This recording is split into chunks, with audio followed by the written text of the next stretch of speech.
Hello students, ত্রিকোণমিতি নিয়ে সমস্যা, তাই না? সূত্রগুলো কিভাবে পড়ব আর এতগুলো সূত্র কিভাবে মনে রাখব, তাই না? আজকে আমরা সহজেই মাত্র 6টা, ঠিক আছে, 6টা সূত্রের মাধ্যমে আমরা এই পুরা সূত্র মনে রাখব। চলো দেখা যাক কিভাবে আমরা মনে রাখতে পারি। এখানে স্ক্রিনে দেখতে পাচ্ছ 1 2 3 4 5 6, 6টা। এই 6টা সূত্রের মাধ্যমেই কিন্তু আজকে আমরা সবগুলা সূত্রই মনে রাখার টেকনিক আমরা জানব। তবে তার আগে আমরা যেহেতু অধ্যায়টা ত্রিকোণমিতি, আমরা ত্রিকোণমিতির সম্বন্ধে কিছু আমরা জানব। যেহেতু ত্রিকোণমিতি, ত্রিতে আমরা কি বুঝতে পারি? 3, অর্থাৎ 3 কোণ। ত্রিকোণ মানে 3 কোণ। মিতি অর্থ হলো পরিমাপ। তাহলে ত্রিকোণমিতি মানে 3 কোণ মিতি মানে 3 কোণের পরিমাপ। তাহলে আমরা কি বুঝতে পারলাম? ত্রিকোণমিতি অর্থ হলো 3 কোণের পরিমাপ। দেখো তোমরা কিন্তু স্ক্রিনে দেখতে পাচ্ছ একটা জ্যামিতিক চিত্র, ত্রিভুজেই কিন্তু 3টা কোণ থাকে। দেখো, একটা, দুইটা, আর এইখানে কিন্তু একটা, যেমন এ কোণ, বি কোণ, সি কোণ। তাহলে 3 কোণ কোন জায়গায় থাকে? একটা ত্রিভুজে থাকে। আর তোমরা অবশ্যই জানো এইটা একটা সমকোণী ত্রিভুজ, কারণ এইখানে দেখো একটা চিহ্ন দেওয়া আছে। এই চিহ্ন দেখে কিন্তু আমরা বুঝতে পারি সমকোণী ত্রিভুজ। আর যারা এইখানেও না বুঝো কেন সমকোণী ত্রিভুজ হয়, আমরা জানি যে ত্রিভুজের একটা কোণ 90 ডিগ্রি, তাহলে তাকে কি বলা হয়? সমকোণী ত্রিভুজ। আচ্ছা, 90 ডিগ্রি এটা আমরা কিভাবে অনুমান করব, যেহেতু আমরা তো এটা কম্পাস ব্যবহার করছি।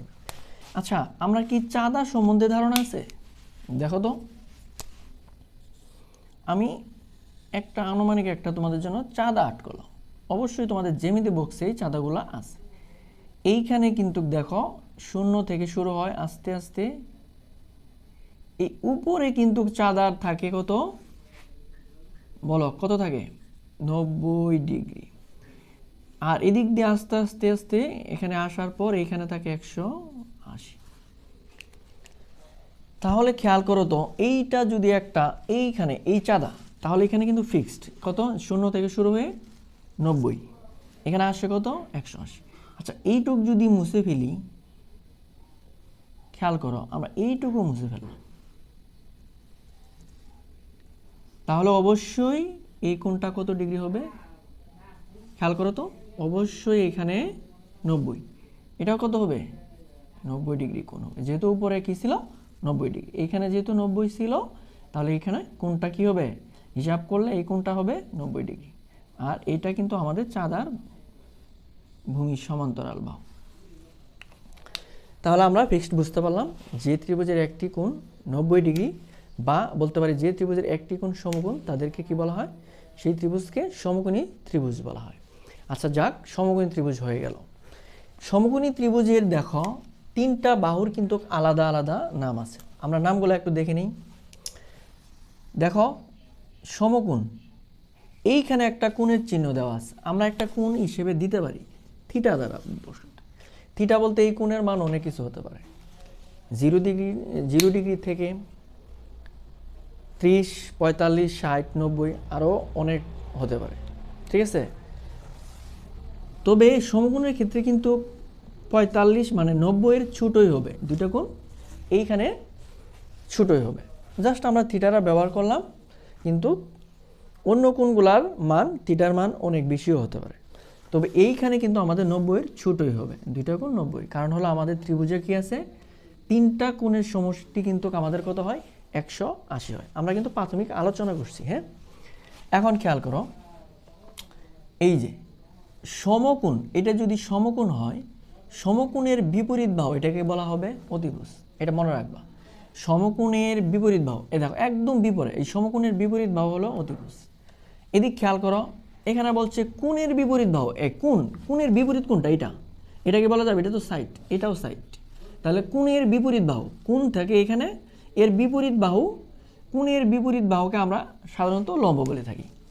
ঠিক আছে, এইখানে দেখো তো কোণ সৃষ্টিকারী বাহু, মানে যেখানে কোণটা সৃষ্টি হয়েছে, তাহলে কোণ সৃষ্টিকারী বাহু হলো ভূমি। কথা ক্লিয়ার? তাহলে ত্রিকোণমিতির যে তিনটা কোণের পরিমাপ আমরা কিন্তু এখানে বুঝতে পারতেছি। এইটা হলো সমকোণ, যেহেতু আমরা জানি যে ত্রিভুজের একটি কোণ সমকোণ তাকে কি বলা হয়? সমকোণী ত্রিভুজ। আর এই সমকোণের বিপরীত বাহুটা হলো অতিভুজ, কোণের বিপরীত বাহুটা হলো, কোণের এই পাশে বাহুটা হলো লম্ব, আর কোণ সৃষ্টিকারী বাহুকে বলা হয় ভূমি। এটা কিন্তু আমাদের জানতে হবে, এটা কিন্তু পরবর্তীতে আমাদের লাগবে। যেমন 9.2 এবং 10ম যে অধ্যায় আছে দূরত্ব উচ্চতা, এখানে কিন্তু আমাদের লাগবে।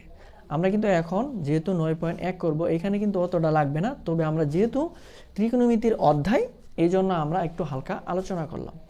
এখন কথা হলো, এই কোণটা যদি এইখানে থাকে, এইখানে থাকে, তাহলে আমাদের এই কথাগুলোর সাথে একটু চিন্তা করি। এখানে বলছে কোণ সৃষ্টিকারী বাহু ভূমি, তাহলে এখানে কিন্তু কোণ কিন্তু এখানে সৃষ্টি করছে, তাহলে এখানে কোণ সৃষ্টিকারী বাহু হলো ভূমি, তাহলে নিশ্চিত এটা ভূমি হবে। এটা কিন্তু খেয়াল রাখতে হবে, তোমাদের কিন্তু এর পরবর্তী অধ্যায়ও লাগবে। এটা কিন্তু অনেক গুরুত্বপূর্ণ একটা জিনিস। তাহলে কোণ সৃষ্টিকারী বাহু, এই যে কোণ সৃষ্টিকারী বাহু আমরা সংক্ষেপে কি বলতে পারি? ভূমি। আর দেখো কোণ সৃষ্টিকারীর বিপরীত বাহু, কোণ সৃষ্টিকারীর বিপরীত বাহু এটাকে আমরা বলতে পারি লম্ব। এখানে কোণ আছে তাহলে এটা লম্ব। আর সমকোণের বিপরীত বাহু, সমকোণ যেহেতু এইটাই, তাহলে বিপরীত বাহু আমাদের অতিভুজ থাকবে। এটা আমরা কি বুঝতে পারলাম? অতিভুজ মান পরিবর্তন হবে না, কোণের মান পরিবর্তন হতে পারে। কোণ নিচেও থাকতে পারে, যেমন এখানেও থাকতে পারে, বা উপরেও থাকতে পারে। তাহলে কোণ সৃষ্টিকারী বাহু ভূমি, যেইখানে থাকুক, নিচে থাকলে নিচে ভূমি, উপরে থাকলে যেইখানে কোণ উৎপন্ন করে ওইখানে ভূমি। আর কোণের বিপরীত বাহুকে বলা হবে লম্ব, মানে কোণ এইখানে দেখো, কোণ ডাইরেক্ট বিপরীত বাহু এখানে লম্ব। আশা করি তোমরা বুঝতে পারছো।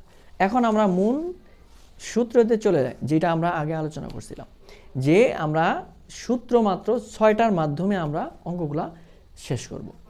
তোমরা খেয়াল করো, আমরা এখন এটা মুছে দিতে পারি। আমাদের এখানে কিন্তু আলোচনা শেষ, প্রাথমিক আলোচনা আমাদের শেষ। আমি এখন একটা সূত্রের মাধ্যমে তোমাদেরকে এখন দেখাবো। আচ্ছা, আমি প্রথম সূত্রটা এখানে লিখব, খেয়াল করো তোমরা। 1 নম্বর সূত্রটা কি আছে? যেমন sin square theta plus cos square theta equal 1। মনে করো তুমি এই 6টা সূত্র তুমি মুখস্থ করে ফেলছো। কয়টা? 6টা। আমি বলছিলাম যে 6টা মুখস্থ করলে আর মুখস্থ করতে হবে না। এখন দেখো, এই 6টা থেকে কিন্তু আমাদের 2টা সূত্র বের করা যায়, ঠিক আছে, কনভার্ট করা যাবে। ঠিক আছে, কিভাবে করব এটা আমরা এখন দেখব। দেখো, আমরা মনে করে এই সূত্রটা তুমি মুখস্থ করে ফেলছো, ঠিক আছে। এখন আমরা এখানে মুখস্থ কি করছিলাম, যে sin square theta plus cos square theta equal 1, ঠিক আছে। এই ডিজিটগুলো পড়তে পারবো তো, এখানে যে কটা sin, sin cos, cos sec, sec tan, tan, ঠিক আছে। আরেকটা এখানে ডিজিট আছে দেখো, word cosec, cosec, cot, cot। আমরা এই অবশ্যই ইংলিশে আমরা পারি, তারপর আমি উচ্চারণগুলো বলে দিলাম, ঠিক আছে। তাহলে sin square theta plus cos square theta equal 1। আমরা এখন একটু চিন্তা করি, এইখানে যদি আমি মনে করি এই সাইনটা আমি এখানে রেখে দেই, তাহলে এইখানে 1, আর এই cosটা কিন্তু এই পাশে যদি আমরা প্রতিস্থাপন করি, এটা কিন্তু মাইনাস হয়ে যাবে। তাহলে আমরা কিন্তু এই সূত্রটা যদি মুখস্থ করে ফেলি, তাহলে কিন্তু যদি সাইনের কোনোখানে প্রয়োজন পড়ে, তাহলে কিন্তু আমরা এইটা চিন্তা করতে পারবো যে যেহেতু সাইনের সূত্র আসছে, তাহলে 1 মাইনাস অবশ্যই এই পাশে যায় cos হবে। যদি এইটা তুমি ভালো করে মনে থাকে, নিশ্চিত তুমি এটা চিন্তা করতে পারবা। আচ্ছা, আমরা যদি cos কে সূত্র, মানে আমাদের মনে করো এখানে cos বের হয়েছে, cos স্কয়ার, তাহলে তুমি cos, আর এইখানে 1 যেহেতু আমরা সূত্রতে পড়ছি যে sin square plus cos square equal 1, তাহলে যেহেতু cos এর সূত্র আসছে, তাহলে আমরা সাইনটা যদি এই পাশে আমরা মনে মনে চিন্তা করি, হবে না?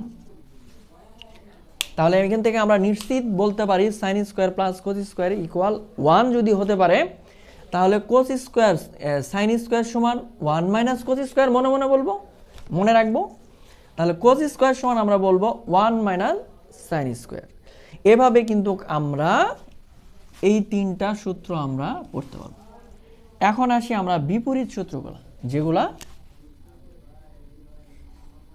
ভগ্নাংশের মতো দেখা যায়, আমরা এইখানেই বুঝি। টেনের সূত্র 1/cot, তাহলে কিন্তু তোমার আর কটটা পড়তে হবে না। তাহলে কটের সূত্র 1/tan হবে। আর tan কিন্তু দুইটা সূত্র, tan থিটা সমান আমরা সাইন বাই যদি কস হয় তাহলে কট সমান কি হবে, এর উল্টাটা হবে কস বাই সাইন। যেমন টেনের সূত্র 1/cot হয়, তাহলে কটেরটা কিন্তু এর উল্টা হবে 1/tan। একইভাবে সাইনের সূত্র কত, 1/cosec, তাহলে নিশ্চিত cosec সমান 1/sin, এতে কোনো সন্দেহ নেই। তাহলে cos-এর সূত্র 1 যদি sec হয়, তাহলে sec-এর সূত্র অবশ্যই 1/cos হবে। তাহলে এভাবে আমরা মনে রাখবো, যদি এই 1 2 3 মনে রাখি তাহলে আমাদের এইটুক শেষ, আর যদি 4 5 6 মনে রাখি তাহলে আমাদের এইটুক শেষ। তাহলে কিন্তু আমাদের আর সূত্রগুলা একদম ক্লিয়ার হবে যদি আমরা এইটা ভালো করে বলতে পারি। ঠিক আছে? কে? হ্যাঁ, ও স্যার আমি তো ক্লাস নিচ্ছি। হ্যাঁ, গেট খোলা রেখে কী করবে? না না, আমি তো অনলাইন ক্লাস নিচ্ছি।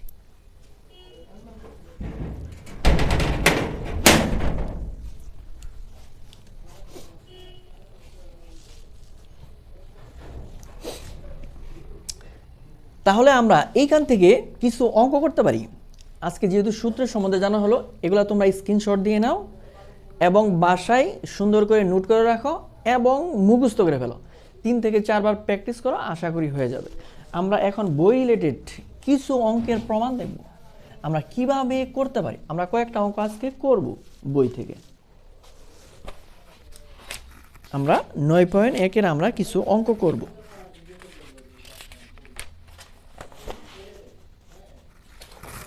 প্রথমে আমরা 6 নম্বরে যে অঙ্কগুলো আছে আমরা অঙ্কগুলো করব। 6 নম্বর এখানে বলছে, প্রত্যেকটা অঙ্কই বলছে প্রমাণ করো, প্রমাণ করো। আচ্ছা, 6-এর যে আমরা ক নাম্বার প্রশ্নটা আছে আমরা এটা তুলব এখন। sec square a plus 1/cosec square, cosec square a equal to 1। আমাদের এটা প্রমাণ করতে হবে। এইখানে যে বাম পাশের অংশটা আছে এখান থেকে আমাদের 1 প্রমাণ করতে হবে। আচ্ছা, আমরা এখন অঙ্কতে চলে যাই, দেখি এটা আমরা আনসার করব। এখন আমরা পারি কিনা দেখো। প্রথমে আমরা কি লিখব, লেফট হ্যান্ড সাইড, ক নাম্বার প্রশ্ন। তাহলে বাম পাশে কি আছে চিন্তা করো তো, 1/sec স্কয়ার। এখানে দেখো এও থাকতে পারে, আমরা থিটাও থাকতে পারে, অথবা যে কোনো বর্ণ থাকতে পারে। এটা একটা কোণের মান। এইখানে আছে কি দেখো তো, cosec স্কয়ার a। আচ্ছা, এখন আমরা চিন্তা করি, খেয়াল করো সূত্রের সাথে চিন্তা করো, যেহেতু বিপরীত তাহলে বিপরীতগুলা চিন্তা করবা, নিচে 3টা।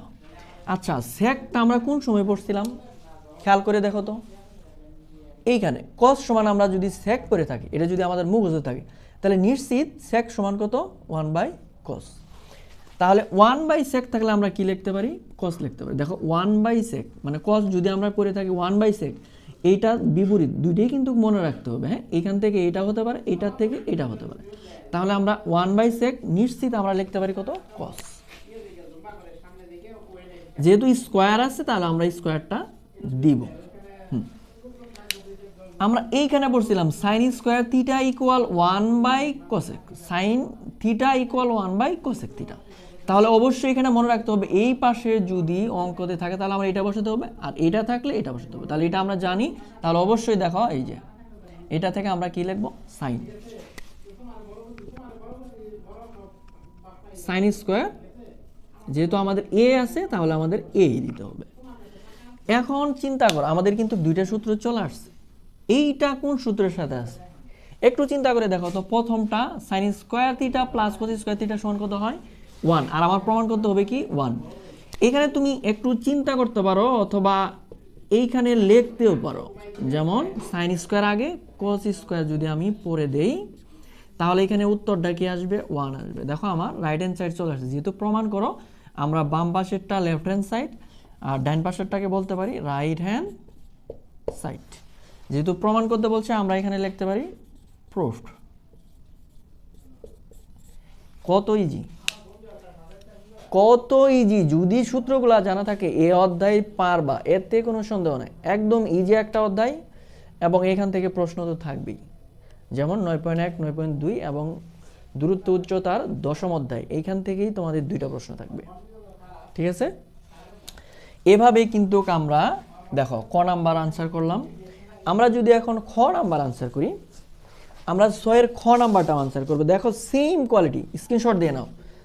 তাহলে কি sec থাকলে cos, এই যে sec আসছিল বিদায় cos, স্কয়ার থাকলে স্কয়ার দিব, 1/cosec থাকলে sin, আর এইটা কিন্তু আমরা প্রথম সূত্র মধ্যে চলে গেছে, sin square plus cos square equal 1, sin square plus cos square equal 1, আমাদের 1টা কিন্তু চলে আসছে। এখন আমরা যদি দেখো খ নাম্বার প্রশ্নটা আনসার করি, খ নাম্বার প্রশ্ন, খ number 1/cosec square minus 1/cot square equal 1, এটা আমার প্রমাণ করতে হবে। ঠিক আছে, এগুলা কিন্তু তোমাদের সূত্র, এগুলার চিন্তা করবা না, হ্যাঁ, এগুলা কিন্তু আলাদা। তাহলে আমরা কি আগের মতো কি করব, লেফট হ্যান্ড সাইড, খ নাম্বার প্রশ্ন। দেখো লেফট হ্যান্ড সাইড আমাদের কি আছে, 1/cosec স্কয়ার থিটা, থিটা আছে নাকি এ আছে, এ আছে, তাহলে আমরা এ লিখব 1/cot স্কয়ার এ। এখন চিন্তা করো cos কখন পড়ছিলে তুমি, cos, cos-এর সূত্র কিন্তু তুমি কি পড়ছিলা, 1/sec, তাহলে অবশ্যই 1/cos কি হবে, 1/cos হবে sec, এতে কোনো সন্দেহ নাই। sec স্কয়ার আছে বিধায় আমরা স্কয়ার দিব। বিপরীত, বিপরীত সূত্র থাকলে নিচে 3টা চিন্তা করবা।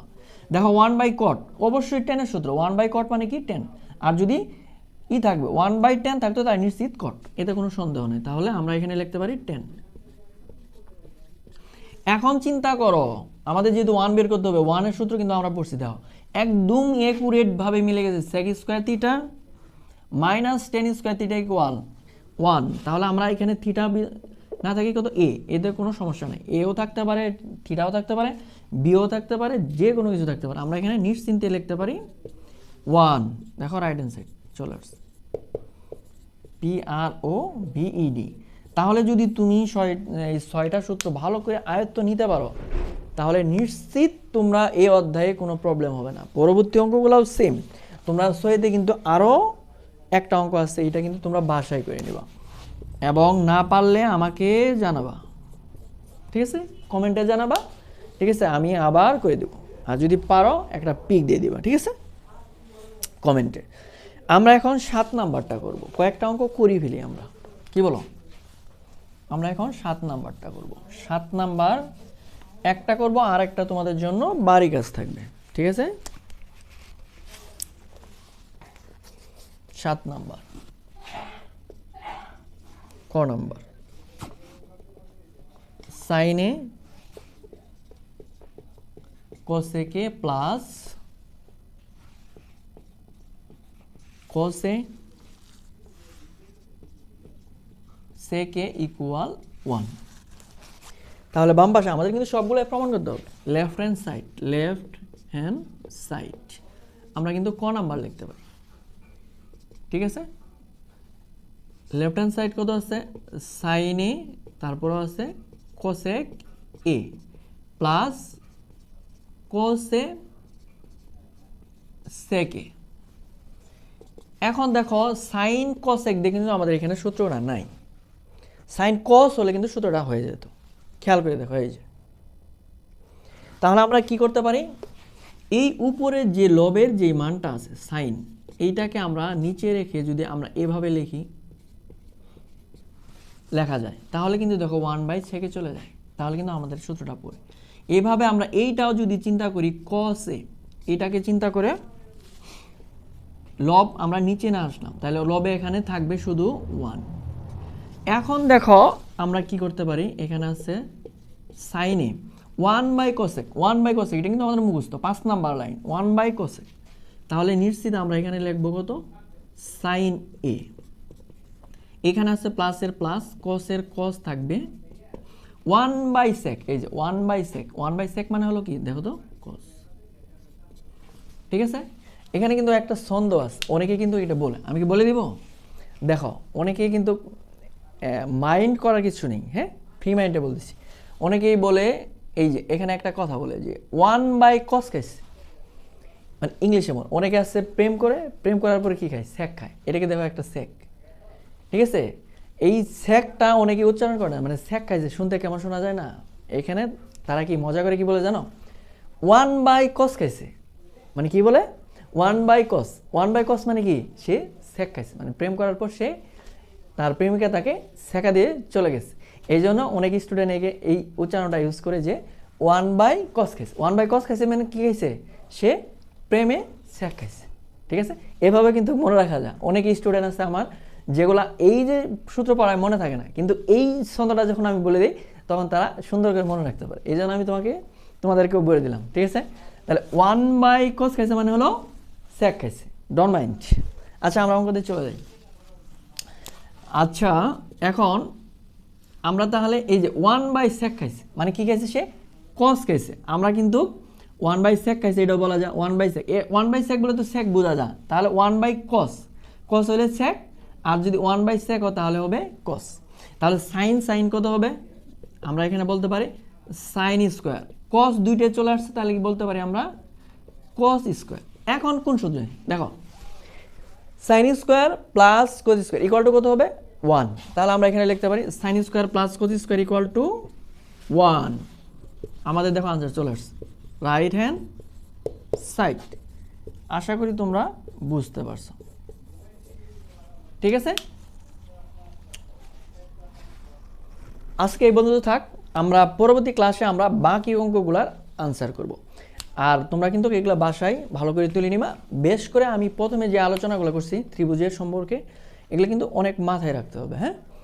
আর তোমাদের কিন্তু ত্রিকোণমিতির আগেও কিন্তু এই যে বাস্তব সংখ্যা, সেট অধ্যায়, বীজগণিতীয় রাশি এবং সূচকের ক্লাসগুলো করানো আছে।